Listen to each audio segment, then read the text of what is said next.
Saudara, 4 mahasiswa Universitas Islam Negeri UIN Sunan Kalijaga Yogyakarta yang menggugat ambang batas pencalonan presiden menegaskan tidak terafiliasi partai politik. Para penggugat menegaskan mengajukan gugatan setelah Pilpres agar tidak terpengaruh dengan tekanan politik. 4 mahasiswa Universitas Islam Negeri UIN Sunan Kalijaga Yogyakarta yang menggugat ambang batas pencalonan presiden menegaskan tidak terafiliasi partai politik, saudara. Para penggugat sudah menyusun gugatan ambang batas calon presiden di MK sejak bulan Februari tahun lalu. Pengajuan gugatan dilakukan setelah Pilpres agar tidak terpengaruh dengan tekanan politik. Para penggugat menyebut gugatan mereka berdasarkan kajian hukum konstitusional. Lalu kenapa baru sekarang? Lalu kenapa tidak sebelum Pilpres? Sederhana saja jawabannya, bahwa semakin dekat dengan Pilpres, maka tekanan-tekanan politik itu akan semakin luar biasa. Tapi di sini kami ingin menekankan bahwa perjuangan kami adalah perjuangan akademik, perjuangan advokasi konstitusional. Oleh karenanya, kami cerminkan hal tersebut dengan mengajukan permohonan setelah Pilpres. Dalam permohonan kami pun sudah kami pertegas bahwa kenapa kami ajukan setelah Pilpres, karena kami ingin kajian-kajian yang dilakukan Mahkamah Konstitusi tidak mendapat presiden atau pengaruh-pengaruh buruk secara politik, melainkan benar-benar kajian akademik, melainkan benar-benar kajian substansi hukum. Pakar hukum kepemiluan Titi Anggraini memberi apresiasi atas permohonan 4 mahasiswa yang dikabulkan oleh MK. Sejarah dibuat oleh banyak Gen Z kita, tapi tidak semua dapat spotlight. Kepada mereka harapan kita untuk Indonesia masih membuncah. Jaga dan terus bersamai mereka. Putusan MK yang memenangkan gugatan ambang batas syarat pencalonan presiden juga diapresiasi mantan Gubernur DKI Jakarta. Lewat akun X-nya, Anies menyatakan Enika Maya Oktavia, Rizky Maulana Syafei, Thalis Khairul Fatna, dan Faisal Nasirul Haq, mereka adalah anak muda yang memperkuat demokrasi Indonesia, bukan anak muda yang melucutinya. Selama kita memiliki pemuda-pemudi seperti mereka, harapan untuk masa depan demokrasi Indonesia akan selalu menyala.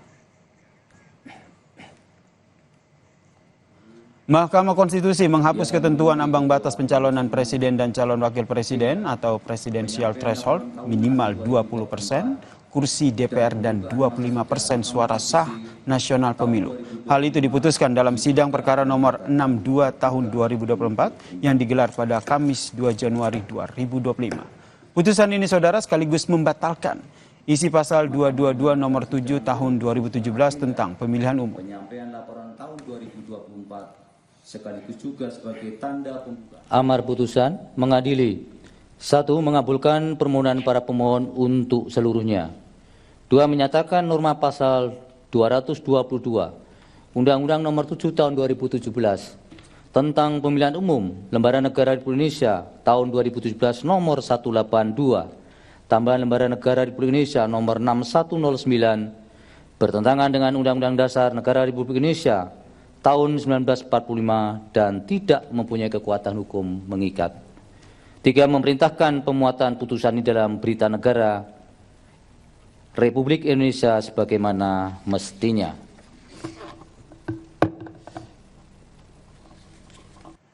Kita berbincang langsung, saudara, dengan salah satu dari 4 anak muda dari UIN Sunan Kalijaga Yogyakarta yang telah mengubah pendirian Majelis Hakim Mahkamah Konstitusi terkait dengan presidensial threshold. Ada Rizky Maulana Syafei, mahasiswa Fakultas Syariah dan juga Hukum Universitas Islam Negeri Sunan Kalijaga Yogyakarta. Selamat petang, Rizky. Selamat petang, Kak. Rizky, ini awalnya nih persisnya gugatan ini diajukannya itu kapan dan apa yang sebenarnya mendasari kamu dan juga teman-teman kamu akhirnya mengajukan gugatan ini? Baik, terima kasih, Kak. Pertama, kapan kami mengajukan permohonan gugatan ini, yaitu pada akhir Februari, kalau nggak salah, pada Februari. Kemudian yang pertama saya ingin berterima kasih terlebih dahulu kepada Mahkamah Konstitusi yang telah melakukan responsif judicial review. Kemudian alasan kami melakukan permohonan ini, yang pertama kami berlatar belakang dari komunitas pemerhati konstitusi, yang mana kami di dalamnya ikut andil di dalam mengkaji isu-isu hukum, kemudian terkait dinamika hukum yang ada di Indonesia dan ikut terlibat dalam beberapa lomba. Nah, salah satu dari pemohon kami itu sering mengikuti debat Bawaslu hingga pada tahun 2023 itu ada mosi terkait presidensial threshold. Nah, hal itu yang pertama kami menjadikan draft untuk dikaji. Nah, kemudian alasan kami mengajukan permohonan ini yang pertama kami memandang bahwasanya dengan adanya presidensial threshold itu presidensial threshold menjadikan rakyat ataupun pemilih itu hanya sebatas objek demokrasi, objek pasif demokrasi. Tetapi lebih lain lagi bahwasanya seharusnya kami sebagai rakyat ataupun sebagai pemilih itu harus menjadi subjek yang aktif di dalam menentukan arah bangsa Indonesia itu sendiri gitu. Nah, kami merasa bahwasanya presidensial threshold ini membatasi kami sebagai pemilih dan menjadikan kami sebagai objek yang pasif. Kemudian kami juga memandang bahwasanya presidensial threshold itu melanggar batasan open legal policy. Yang mana dalam batasan open legal policy itu ada 3. Yang pertama moralitas, rasionalitas, dan ketidakadilan yang intolerable. Nah, dalam presidensial threshold itu tentunya itu melanggar ketiga batasan tersebut. Yang mana kami juga melihat dengan adanya pelanggaran batasan open legal policy tersebut, yaitu adanya moralitas. Moralitas di situ bukan moralitas terkait kesusilaan ataupun sosial, dampak sosial, tetapi moralitas di situ adalah moralitas isi hukum ataupun substansi hukum demokrasi itu sendiri. Alasan-alasan itu ya, Rizky, akhirnya kamu dan juga teman-teman kamu akhirnya melayangkan gugatan terkait dengan presidensial threshold ini ke Mahkamah Konstitusi. Tapi yang menarik ini kan sudah 36 kali ditolak sama MK. Nyangka nggak gugatan ini bakal dikabulkan? Kami semua selaku pemohon awalnya tidak menyangka putusan ini dikabulkan bahkan seluruhnya gitu kan. Karena kami melihat bahwasanya sudah terdapat 32 dan kami merupakan putusan yang dikabulkan yaitu yang ke-33 kalinya.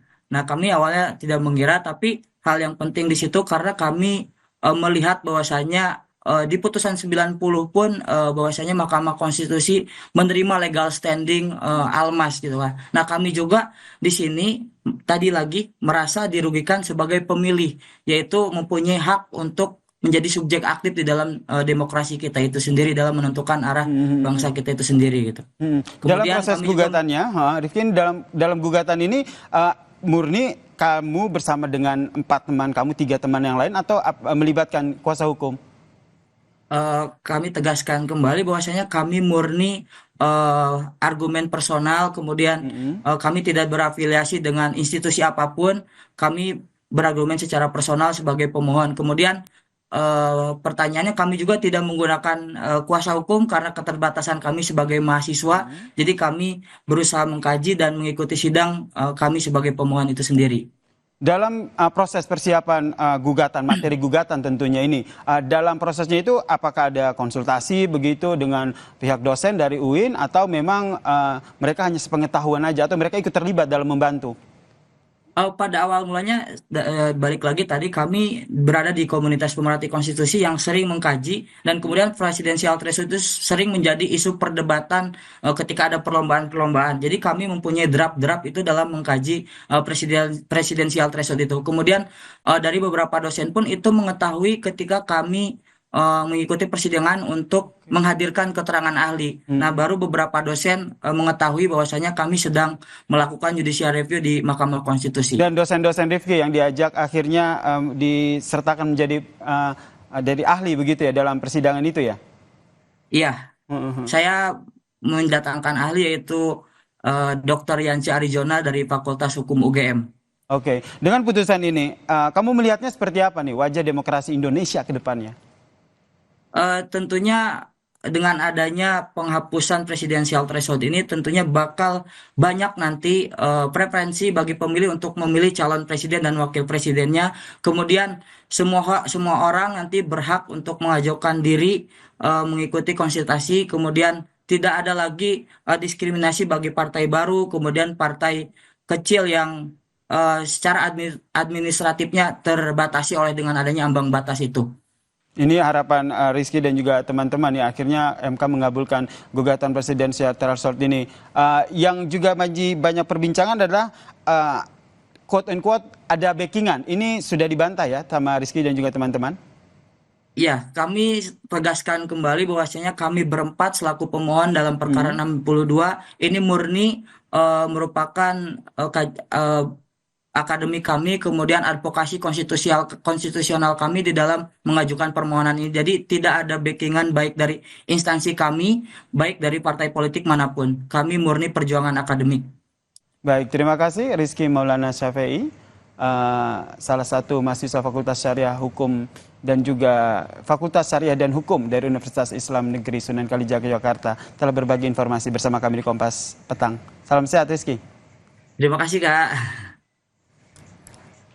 Dan saudara, usai jeda Kompas Petang masih akan hadir dengan informasi Badan Gizi Nasional siapkan 190 dapur penyedia makanan bergizi gratis dan siap beroperasi dan melayani siswa mulai besok.